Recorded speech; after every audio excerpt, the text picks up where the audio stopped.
One of the most pressing questions surrounding the Golden State Warriors this offseason is whether Draymond Green will return for the 2026-27 season. The veteran forward holds a $27.7 million player option, which gives him the power to decide his own future. Green has already signaled publicly that he might decline that option if the team is willing to work out a multi-year deal that lowers his annual salary for next season while increasing the total guaranteed money over time. That kind of arrangement would benefit Green in the long run, but would also require the Warriors to commit to him beyond a single year, which adds a layer of complexity to the negotiation. Hey, what's up, everyone? Before we jump into everything today, that like button right there is what decides if this video hits hundreds or thousands of people. 1 second is all it takes, but the impact on this channel is massive. Go ahead and hit that like button right now. Seriously, it's the simplest thing you can do. And honestly, the best way to back this content up, because every single like pushes us further. So hit it now. Despite the uncertainty, both General Manager Mike Dunleavy Jr. and head coach Steve Kerr went on record Friday expressing their desire to keep Green in Golden State. Their comments came during media availability following the NBA Combine, where the topic of Green's future was impossible to avoid. Dunleavy addressed the situation directly when asked about Green's status heading into the offseason. His answer was unusually candid for a front office executive navigating a sensitive roster decision. He said the organization has been in discussions with Green, and that both sides share a common goal, seeing him finish his career as a Warrior. We had discussions where we wanted to finish his career as a Warrior, and he kind of feels the same way, Dunleavy told reporters. So I expect him to be back, but it's his call. Those words carry weight. When a general manager says he expects a player to be back and frames it around a long-term legacy, it doesn't sound like a front office preparing to trade that player. It sounds like one that is committed, at least publicly, to keeping him around. That said, the specifics of how Green returns remain unsettled. There's a meaningful difference between coming back on a $27.7 million player option and signing a new multi-year extension. If Green exercises the option, it suggests one of two things. Either the Warriors and Green cannot agree on a new deal, or Green simply preferred the security of the guaranteed money in the existing contract. Either way, a player picking up a nearly $28 million option is not a financial sacrifice, even if he has expressed interest in restructuring. The other scenario, a new multi-year deal, would likely lower Green's 2026-27 cap hit, which should theoretically give Golden State more flexibility in free agency to add another piece around Stephen Curry. However, analysts have noted that the actual savings generated from a restructured Green deal probably would not be enough to attract a marquee free agent. The market for elite players rarely bends to cap technicalities at that level. One scenario that could still change everything is a blockbuster trade. If the Warriors were to pursue a star through trade, Green's contract could become a piece of the package simply due to salary matching requirements. That is a different situation from the Warriors actively shopping Green. The front office's public posture suggests they are not in that mode, but the NBA offseason is unpredictable and circumstances can shift quickly once trade conversations heat up. Steve Kerr also weighed in on the subject, and his answer followed a consistent line he has maintained throughout his tenure with the franchise. He made clear that he views Green and Curry as central collaborators in what the Warriors have built together over more than a decade. I am committed to coaching him. Coaching Steph, obviously, for as long as they're here, Kerr said. I look at them as collaborators, and what we build is pretty special. I'm ready to coach Draymond.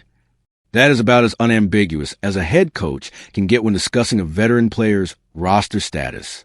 Kerr showed that same confidence in Green throughout the recently completed season, even during stretches when Green's performance drew scrutiny from outside observers. Green will turn 37 during the upcoming season, and there were moments in 2025-26 when age and where it seemed to affect his effectiveness across the long regular season grind. His impact during the Warriors' play-in victory over the Los Angeles Clippers, however, was a reminder of what he can still bring when the stakes are highest. Kerr has consistently acknowledged that managing Green through an 82-game schedule requires care, but he has never wavered publicly in his belief that Green delivers when it matters most. Golden State finished the 2025-26 regular season at 37-45 before advancing to the play-in round. The team's offseason priorities are significant, with roster construction decisions layered on top of the Green situation. At this stage, based on everything that Dunleavy and Kerr have said, the working expectation inside and outside the organization is that Draymond Green will be wearing a Warriors uniform when training camp opens in the fall. The Golden State Warriors are heading into the 2026 NBA draft with the 11th overall pick and a roster in need of an immediate contributor. In that context, Michigan forward Yaxel Lendeborg has become a popular name among the fan base and in draft circles as a natural fit for what Golden State needs. He has size, versatility, shooting range, and defensive capability. On paper, he profiles as someone who could step in and contribute from his first professional season. But there's a cautionary tale sitting in recent draft history that the Warriors and their fans will be wise to revisit before getting too attached to Lendeborg as the obvious choice. The story involves the 2021 NBA draft and a player named Chris Duarte, selected by the Indiana Pacers with the 13th pick, just ahead of where Golden State ended up choosing Moses Moody. At the time, Duarte was drawing praise for many of the same reasons Lendeborg is drawing attention now. He was older than the typical draft prospect, already 23 years old during his final college season. He was seen as polished, ready to contribute immediately, a reliable shooter whose skills were considered NBA ready from day one. The Warriors were on the clock 2 picks later and went in a different direction, taking Moody as part of a broader strategy centered on upside and youth. Duarte, meanwhile, landed in Indiana and proceeded to have a solid rookie campaign. His defense was serviceable, his shooting translated, and he looked like exactly the kind of player teams hope to get when they prioritize readiness over ceiling. Then his career plateaued and eventually faded from relevance. That arc is what concerns analysts and front office thinkers when they evaluate older prospects. The same traits that make them valuable immediately, experience, physical maturity, a refined skill set, can also mean that what you see at the draft is close to the finished product. There may not be a second or third level of development waiting to unlock. For a team like the Warriors, which is still trying to build around Stephen Curry, while also thinking about what comes next, the ceiling question is not trivial. Lendeborg's profile has both similarities and differences compared to Duarte. The similarities are real. Both players arrived at the draft older than most of their peers. Both are considered skilled rather than explosive. Neither is viewed as a primary ball handler or a player who creates offense from nothing. Both face the same age-related skepticism from evaluators who question how much development remained. The differences, however, are meaningful. Lendeborg stands 6 feet 8.75 inches and weighs 241 pounds. With a wingspan that measures 7 feet 3.25 inches. That physical profile gives him a level of defensive versatility that Duarte simply did not have. Duarte was listed at 6 feet 5 inches and 190 pounds, a frame that limited how many positions he could guard at a high level. Lendeborg can guard multiple positions in today's NBA, from quick wings to bigger forwards, and his combination of size and mobility makes him a potential defensive asset that would fit into the kind of switching-heavy system the Warriors have run under Kerr for years. There is also a biographical dimension worth considering. Lendeborg did not start playing organized basketball until he was 15 years old, a late start that is genuinely unusual at the professional level. He spent multiple years in junior college before earning a scholarship to UAB, where he spent 2 seasons developing as a traditional big man. Then he made the transition to a wing role in his 1 season at Michigan, where he helped lead the team to the national championship. That kind of developmental arc, spread across multiple programs and positions, suggests that the conventional age-based analysis may not fully apply. His basketball clock has been ticking for fewer years than his birth certificate might suggest. Still, the combine revealed one concern that scouts have noted. Lendeborg's vertical jump results rank near the bottom of his draft class, which is at least partly explained by his size and build, but is nonetheless a data point that evaluators will weigh. It raises questions about his ability to defend above the rim against quicker or more explosive players at the NBA level. Top prospects like A.J. Dibansa, who is barely shorter than Lendeborg, posted a maximum vertical that was more than 10 inches higher. That kind of athleticism gap does not disappear at professional level. The Warriors will need to decide whether Lendeborg's other tools are enough to compensate for those limitations, or whether the 2021 draft lesson about age and ceiling should push them toward a younger, higher upside option at number 11. What makes this decision genuinely complicated is the team's dual timeline. Golden State is still trying to win with Curry, who remains one of the elite offensive forces in the league, but is operating with a shrinking window. At the same time, ownership and management know that planning for the post-Curry era cannot be ignored indefinitely.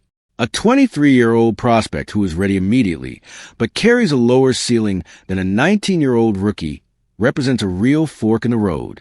Neither answer is wrong. Both carry risk. That tension must be resolved before draft night on June 23rd. The Golden State Warriors hold the 11th pick in the 2026 NBA Draft, scheduled for June 23rd, and General Manager Mike Dunleavy Jr. made clear this week that the organization has not yet closed the door on any option.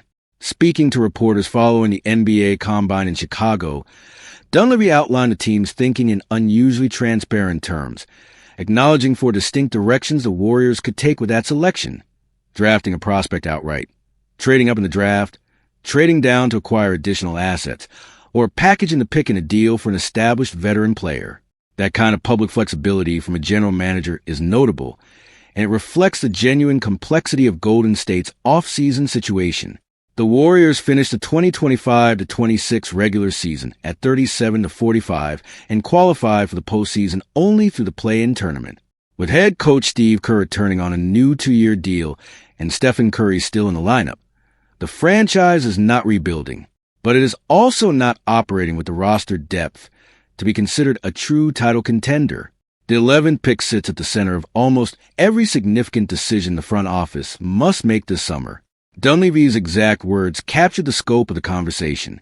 "It's a lottery pick in a strong draft," he said. "So we feel like we can get a good player, but we'll look at everything. If there's offers for the pick to move up, move back, or trade for a veteran player that can help us, we'll definitely look at all that stuff." That last phrase, trading for a veteran, is the one that has attracted the most attention. Golden State has been linked consistently to Milwaukee Bucks superstar Giannis Antetokounmpo, who is expected to request a trade this offseason. The Warriors have also been mentioned in connection with Los Angeles Clippers forward Kawhi Leonard, whose injury history and contract situation make him a complicated but intriguing possibility. Any trade for either of those players would almost certainly require the 11th pick to be included as part of the package. At the same time, Dunleavy and Kerr both signaled that they are genuinely interested in what the draft can offer on its own terms. Kerr added important context to the discussion by pointing to the team's current roster situation, with Moses Moody recovering from injury and Jimmy Butler's health also a concern. The Warriors lack depth at the wing positions. "It's obvious where we are with the injuries to Moses and Jimmy," Kerr told reporters. "You look at our depth on the wings. He has to play. He's got to earn it, but we're committed to the development of our young players." That statement represents a meaningful signal. A head coach saying the incoming rookie must be ready to play substantial minutes is not the kind of language you use when you already know the pick is going to be traded. The last time the Warriors held the 11th pick, the year was 2011, and the player they selected was Klay Thompson. That historical footnote has been cited repeatedly in recent days as a reminder of how transformative a lottery selection at that spot can be when the right prospect is available. This draft class is considered one of the strongest in years, with multiple prospects in the lottery range projecting as high-quality starters or better. That depth makes the 11th pick genuinely valuable both as a drafting asset and as a trade chip. Dunleavy was also asked whether the Warriors are prepared to pursue star players aggressively this offseason. His answer was revealing in its casual confidence. "We're probably always in the conversation, frankly, because we have the draft capital to be," he said. That framing is important. Having the capital to be in conversations is different from being committed to making a specific move. It suggests an organization that is keeping its options open and listening, rather than one that has already decided on a course of action and is moving toward execution.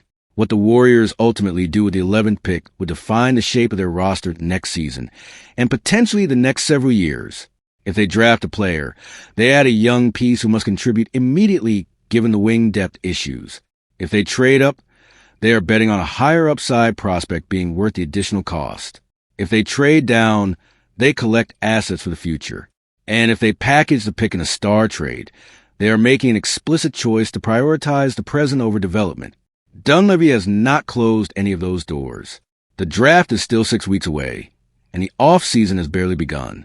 For Warriors fans, the uncertainty is both exciting and nerve-wracking. Golden State is not in full rebuild mode, but it also cannot afford to make a mistake with one of the most valuable assets it has held in years. The front office spent the past 2 drafts without a first-round pick after trading those selections in earlier deals.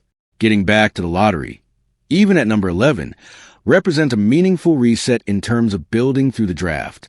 Whether that reset comes in the form of a new young Warrior or a proven veteran acquired through trade will likely become clear over the coming weeks as trade market conversations intensify ahead of draft night.